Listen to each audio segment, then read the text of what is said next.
Uy, ano nga ba talaga ang dapat? Vital signs o vital stats? Halika kayo, pag-usapan natin yan. Nag-bleeding siya. Okay. She's pregnant. Okay. Sige, higa ka muna, ha? Higa ka muna. O, alalayan mo natin. Okay. O, i-check mo yung vital statistics. Oh, nakita nyo na siguro yung video na yan, ano?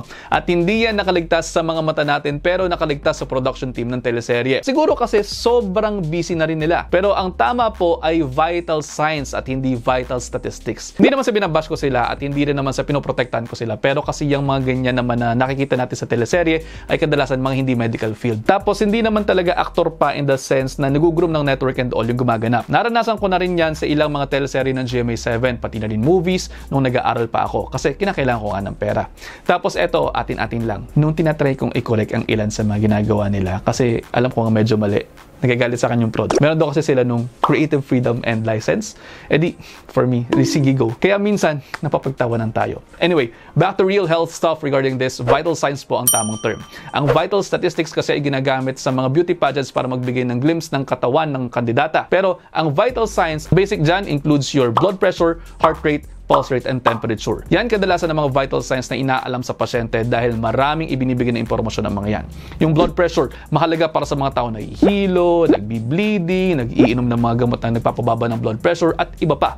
Dalawang numbers po yan. Kunwari, 120/80. Yung nasa taas na number ay tinatawag na systolic pressure. Yan yung pressure na nasa loob ng ugat kapag nagko-contract at nagpa-pump ng blood ang puso. Yung lower number naman, tinatawag na diastolic pressure. Yan naman yung pressure sa loob ng artery kapag at rest yung heart at kapag nag-feel ng blood yan. So, ibig sabihin, mabilis yun. Mahalaga po ang nagmo-monitor ng blood pressure para malaman natin kung effective ba ang mga gamot ninyo, o kung kinakailangan nyo pa ba ng gamot, o kung kinakailangan pa bang dagdagan ng gamot, o pa pwede ng bawasan. May mga smartwatches din tayong po pwedeng gamitin para ma-monitor ang mga yan. Kasama pa ng ibang vital signs tulad ng heart rate natin na tinatawag ding pulse rate. Yan yung bilang kung gaano karaming heartbeats ang nagagawa sa loob ng isang minuto. Titingnan po natin dyan ng rhythm at ng strength ng pulse. Mahalaga po yan dahil kung pabago-bago ang tibok ng puso ng isang tao, po pwedeng at risk ang pasyente sa stroke. Pwede nyo pong gawin yan commonly sa radial pulse. Ilagay yung dalawang daliri sa area ng radial pulse para ma-feel ang pagtibok ng pulso. Bilangin yan sa loob ng 60 seconds at yan yung pulse rate ninyo. Normally, around 60 to 100 yan. Next is yung respiration rate naman natin na isang vital sign kung saan nagtitingin tayo kung gaano karaming beses huminga sa loob ng isang minuto ang isang tao.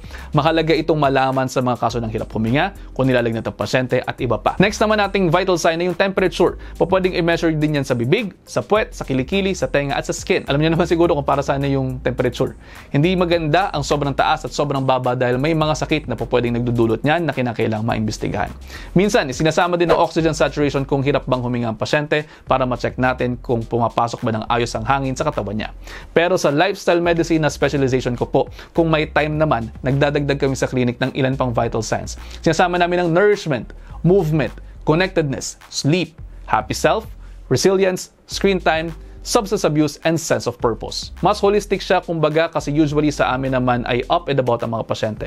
Pero sa acute care, yung apat na nabanggit po natin na vital signs, yun. At ayun, sana nga po ay meron kayo napulot naman sa konti nating video for today. Yun lamang for now, i-digest nyo muna dahil ang gusto ko ay healthy kayong lahat. See you in the next episode.